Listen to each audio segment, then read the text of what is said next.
Is your child a late bedwetter?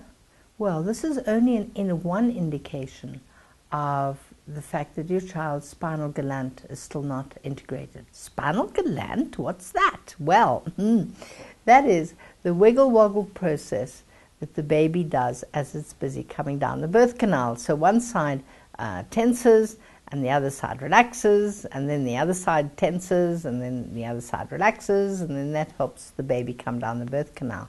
But you can imagine that if that is not what we term fully integrated, and it might not be fully integrated simply because the birth process might have been very quick, or it might have been very long, or you might have had a cesarean. And there's this wiggle-woggle reflex still stuck in your child's body. And some of the indicators are, when your child wakes up in the morning, does it look as though there's been a rugby scrum in that bed? They do not sleep still. They wiggle and woggle all night. And perhaps even as a little baby, when you were holding your baby, that baby just wiggled all the time. It wasn't a child. Dit was nie rustig nie, as we would say in Afrikaans. It just wasn't nicely at peace. One of the other indicators is that this child might not want to wear clothes that are tight around their waist. They want labels taken out.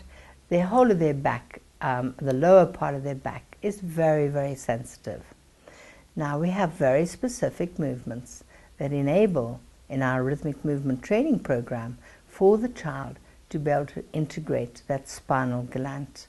They're not difficult to do, and it's just so joyous to be able to have a child who previously couldn't go on camp, couldn't go and stay with friends overnight, couldn't do any of those things because of the bedwetting issue, and now they can go happily and go and stay with friends without it being an issue anymore, and they're no longer called a fidget. They can actually sit still.